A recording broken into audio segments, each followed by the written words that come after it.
Ndị be anyị ekene m unu n'ụbọchị nke taa. Anyị si na ya dịrị ndị Igbo na mma. Dịka o si dị, ihe a bụ Igbo Media ka anyị si wee na-ewetara unu ya bụ nnukwu ozi dị oke mkpa gbasata maka ana Igbo and Igbo community and ihe debe na Nigeria. Ya bụ ife ka anyị na-ewetara unu na Igbo Media. Dịka isi wee na-esole anyị, ọ bụ na nke a bụ ụbọchị izizi gị ị na-abịa n'ilu akwụkwọ na Igbo Media, kabaru ka i subscribe and turn on your notification ka ị lapụ miss any of our update dịka anyị na-etikwu ya n'ilu akwụkwọ kwa mgbe. Dịka o si dị, o nwere ya wetara n'ụbọchị nke taa gbasata maka ka ya bụ ife si ada and gbasata maka ka ya bụ ife si akpọtụ n'ala Igbo. Biko mma achọ ka ige ya bụ ife. Ihe a bụ Biafran Prime Minister MAZI Ekpa. O nwere ife okwu n'ilu akwụkwọ mma achọ ka unu ga-esi ya bụ ife ọ na-adọrọpụrụ anyị ifu nche n'ilu akwụkwọ gbasata maka ihe ndị a niile okwu. Alright, over to you, sir. So your hand is up again. Is that a new hand? Achọrọ m ikele the media team because mgbe m kpọrọ the first time I didn't kele ha. Yeah, I'm trying to send greetings to Pastor Vam Vam Vam. Adandeora, amekele welile siri ihe niile a na-eme na ahụ ha. That God is great. We are watching and I'm following every one of them. And I like what everybody is doing. I just want to say thank you so dearly. I can't thank them enough. I don't even know where to start thanking them, where to end it. I'm so happy of everything they are doing, the messages they're passing, how they're trying to motivate each and every one of us, how they give us that courage, that boost. So we love it. I'm just I'm making it Udo. Thank you. Thank you. William Wong, you are writing that we blocked you. Nobody blocked you. Just unmute yourself, and then you can speak. Can you speak now? Yeah. Now. William Wong. I've been blocked for the whole night. But my video is still blocked. Sorry. Your video. Okay, let's see what we can do to your video now. I put on your video, William, so I can highlight you. William, can you put on your video now, please? Yeah, my video on that's now. Good. Oh, yes. Yes, it's on. Okay, we can have you on the spotlight now. All right. I've been blocked for the whole night. I thought I had been on a meeting going off. Yeah, how are you all? We are good. We are good. William is a special friend of us. Yeah, been exciting to Welcome. hear all your meeting. Very exciting. You got the 71 people. Yeah.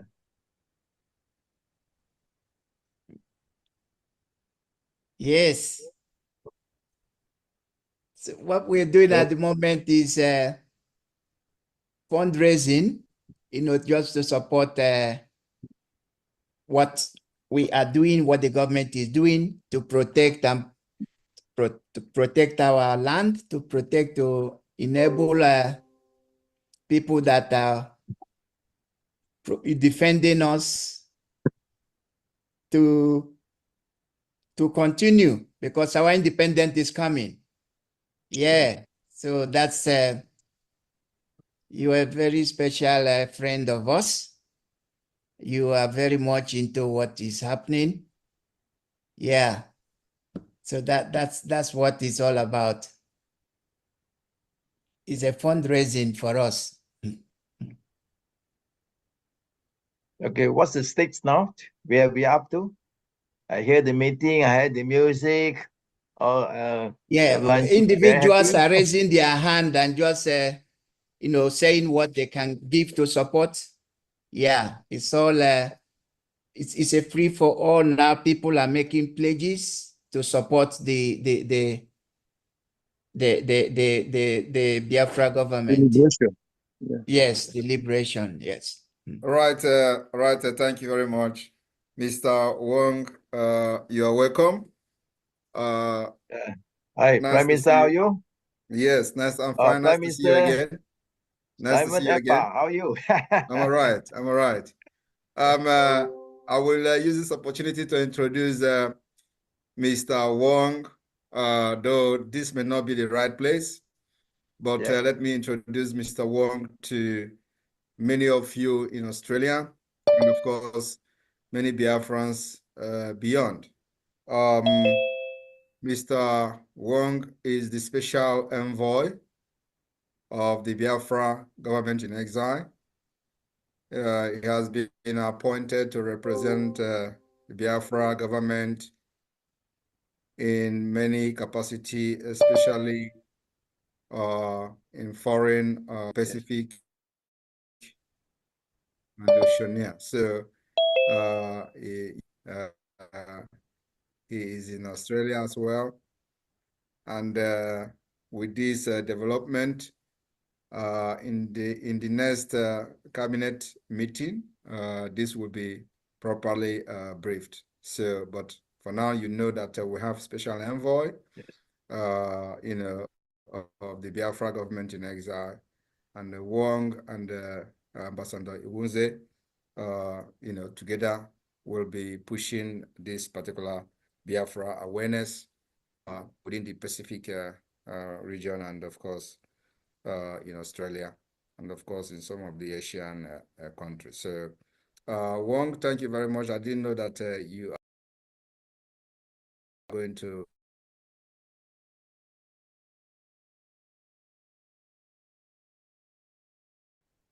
I think the energy, money, and also Biafrans.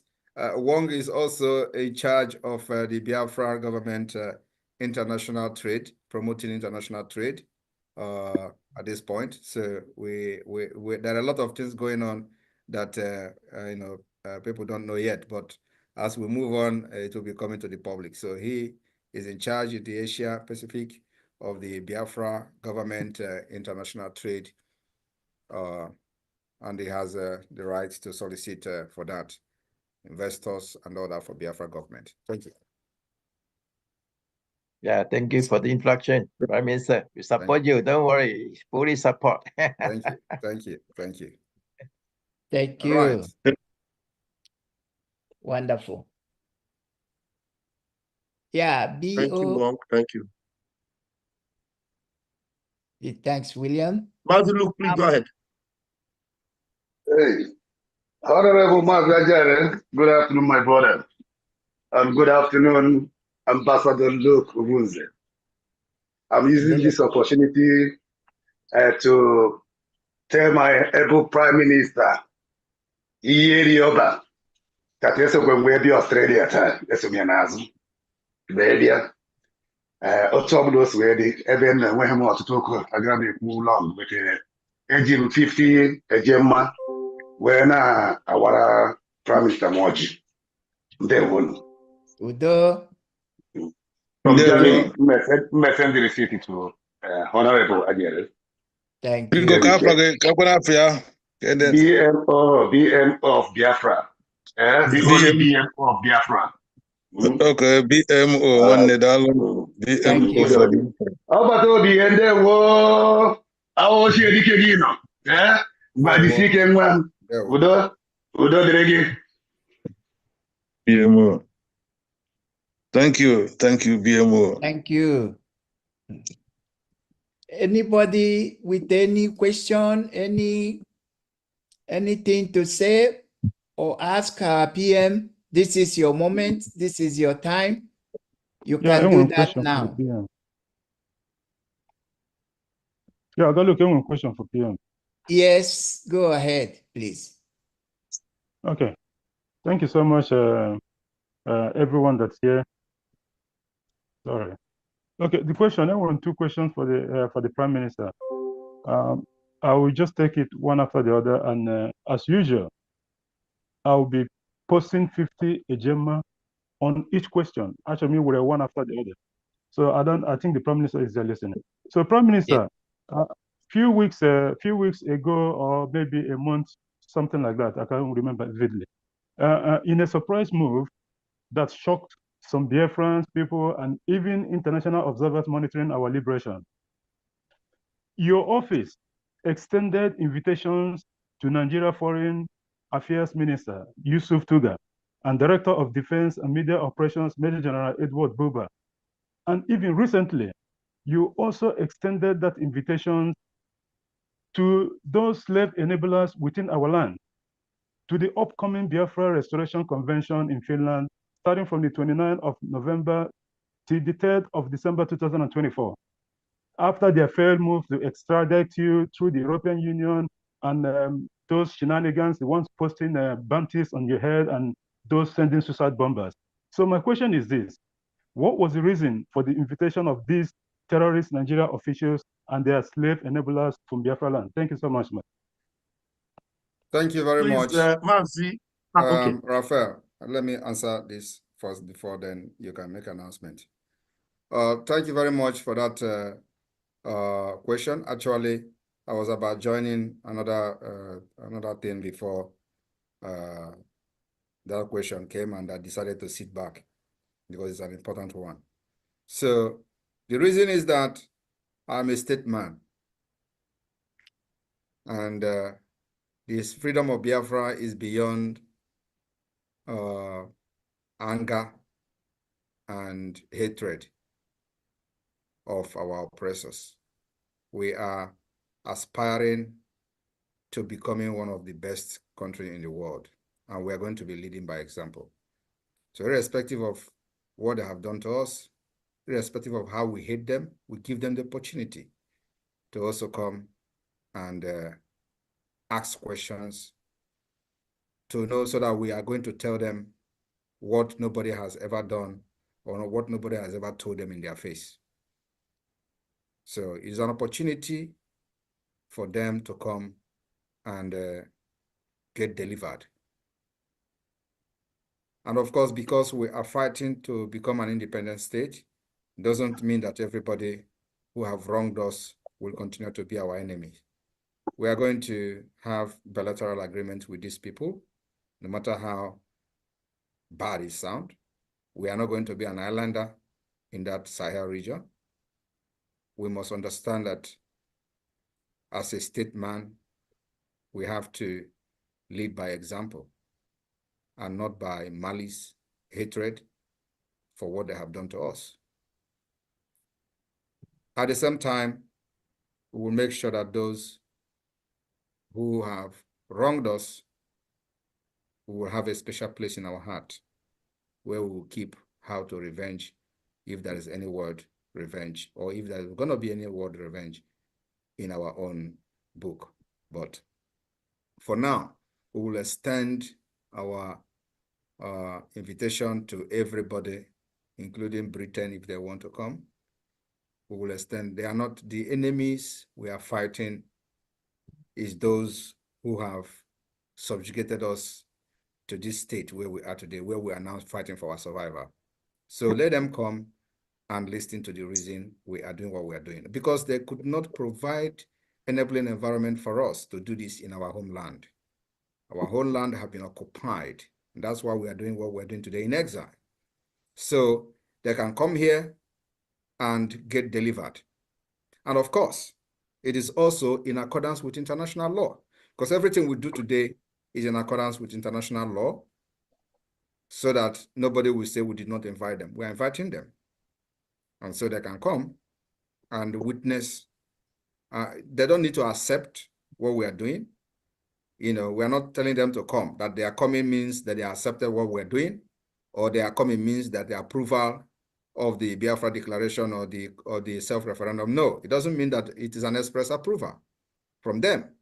They can even come there and give a speech to counter what we're doing. We'll give them the opportunity, because we want to show them how to practice a true democracy.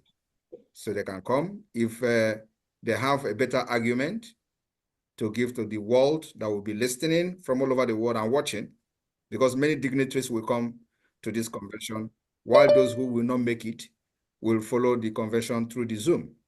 So if they believe they have more sensible argument upstairs to counter what we're doing, and more superior argument that is going to be more reasonable than what we're doing, then they should come. We will give them the platform. That is democracy. But I know they cannot do that. Even when we're inviting them, they would be feeling so big. But that invitation has been recorded that yes, Biafra government extended their invitation to Nigeria government and those those enablers who have subjugated us to this particular inhuman treatment for many decades without looking back. So that is the reason. And there are many reasons that I can continue to explain and explain and explain, but these are the major reasons to show and demonstrate that Biafra is bringing a true democracy to Africa. And we are not going to be leading our people with vengeance, malice, hatred for what they have done in the past. We will follow our new laws and new norms in accordance with international law and the most acceptable policies all over the world. Thank you very much. Thank you, Your Excellency. That shows what BIAFRA is bringing to the table. Thank you so much for that. And my second question goes like this. This question is in regards to the just concluded 30 days shutdown of Nigerian institutions within affected states in Biafra territories, and the current one that is the 60 days that's coming also. Prime Minister, it is unusual and surprising that none of these so-called state actors, especially the so-called politicians in the Southeast, have publicly made any political statement regarding or condemning the shutdown of Nigerian institutions within Biafra territory, either directly or even attacking you in the process. The reason why I'm asking this question is that these are the same people that have been fighting your government from day one during the time of implementation of the sit at home. But all of a sudden, these people have never made any single comment. So the question is, have it finally dawned on them that Biafra is here and they cannot be able to thwart the coming of Biafra? What is the silence all about? Thank you so much. Thank you very much. You have answered the question. For how long will they continue to make noise? That is the point. And you know that they have come to realize that each time they make noise, they get themselves exposed. You know, each time they make noise about it, that's when the media, their own media, not our own media, their own media will focus on them to expose their lies. Because you know that Nigeria media has summoned courage now to be reporting what is happening within the Biafra struggle. So we have delegitimized them. They have no right. They are defunct. The only thing that make them relevant is that they have terrorists in uniform, police uniform, and military uniform, and they have guns to kill at will. That's the only thing that is making them relevant. Apart from that, nobody is taking them. Nobody is loyal to them in the entire region, and you can agree with me. The only people that are loyal to them are those who they get money from, who they give money to, and who, you know, make living from them. And they are very few. They are just 0.000 something% of our population. So why would they continue to talk when it is very clear that the Biafra government is in charge of the Biafra land, including their number 2 or number 3? I don't know which their hierarchy. The Senate president said it. So it is any time, and that's why most of them will not talk again, even at the National Assembly, because it is a shame. Once they open mouth to talk, they expose themselves.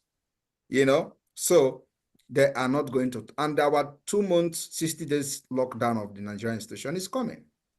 You know, we work in accordance with, our template. So once the time is right, we hit it. And when we hit it, we don't want that it will somehow distract our plan for the convention. So, and as you can see that the convention is already fast approaching. So we don't want to put that heat, at the same time. We will look for the appropriate time. We have much time. We still, after the December 2nd, the 60 days can even come after that. So, because that is when the legitimization and the struggle for the recognition of Biafra will take the next phase. This is a struggle for freedom that need to be planned very well with people that are committed and people that know what they are doing. It's not a struggle for resource control or a struggle for political pressure, a political pressure group or struggle. No, this is a struggle for independence. If you follow other history of other countries that have fought, there are many years of war. But once you have mastered, you have a very good template, you follow it, it does not matter how long it takes, at the end of the day, your freedom is here. So with the step we are taking now, especially soliciting support from the United States, with the political approach, and then the armed struggle approach in defense of our land, when they come to kill, we'll kill them back in defense, in self-defense. So that will continue. And the ban on any Nigeria terrorists in uniform will continue to increase on daily basis. Like I said, we are not in a hurry. It does not matter how long it takes, but we will make sure that we decimate them until, even if the one person that is remaining, that one person will be hunted down until they leave our land. That's where we are. So it is called, for Musa, who have been describing the type of war they have waged on Biafra people, he called the asymmetric war, he said guerrilla warfare and all that. And of course, some people that have even described, other type of wars that we have waged according to them. But we are not waging war against Nigeria. We are just defending ourselves as we pursue our freedom. That's what it is. So those who say you have waged war against Nigeria, war of attrition and all that, if it is war of attrition, we will defend ourselves using the war of attrition. And it is, nobody's going to say we are committing crime for defending ourselves in adopting the war of attrition, which is fight until the enemy is gone. That's where we are. Thank you. Thank you so much, sir. Thank you for that. Wonderful. Thank you. Thank you. How about Obia? All right, Ralph, you can continue. You guys can continue. Thank you very much. Thank you. Okay, Chikezie's hand is up. Chikezie, can you unmute yourself? And let us hear you. Chikezie, can you unmute yourself? Yes, greetings to all Biafrans all over the world. Good afternoon. Good afternoon to my PM. May I say God bless you, sir. I have a coded issue with PM. Let me use this opportunity to remind PM that Onyendu Mazi Nnamdi Kanu said that he will sacrifice anything sacrificable, including his life, his family, and whatever, to make sure that Biafra is actualized. And that is why he is there in front of the warfare. PM, please, sacrifice anything sacrificable. Biafrans all over the world have trusted you. More than 50 million people have voted for the referendum. What a nation have cannot be more valued than their life. Please, let not the mistake of Ojukwu be repeated. Please and please, this is our cry. Over 99% of Biafrans at homeland, Biafra de facto government in homeland, are in support of our freedom. Sacrifice anything sacrificable. No nation will sacrifice anything in favor of any other nation without having mind of what they will benefit. Please, I beg you. You know what I'm saying spiritually. God bless you, sir. Thank you. Thank you. Thank you. Wow, that is powerful. It's not only PM, it's all of us. All of us. Thank you very much. This is also another important one, and I run back here again. Yes. Yes. If I remember correctly, he made mention about the countries that are helping us have something to benefit, right? Is that correct? Yes, sir. Yes. Yeah, that's exactly it. We are doing everything opposite of what Ojukwu and his team did in the 67. So anybody that want to help us, let them come. We are going to give them free oil because that is the only thing they are after. And that was the mistake that our fathers made in the 67. They thought that it is all about having your things by yourself, to yourself. But you don't know that everything in life is one step at a time. You need to need to know how to bring out your pet. And by ekenekwe mono kunu sinesela na Igbo media boy by si wotero na yabo osi dị oke mkpa masta maka ya bụ ife Biafran Prime Minister kwuru n'iru akwụkwọ n'ụbọchị uhuruchi nke taa. Eke ife were ikwu gbasata maka ya bụ ife ndị a niile okwu gasị dị iche iche dropụrụ anyị ife iche n'iru akwụkwọ na comment section na Igbo media ndị be asị na n'Igbo ya adị na ya dị ka echi ada agwụ ọgwụ ise. Thank you.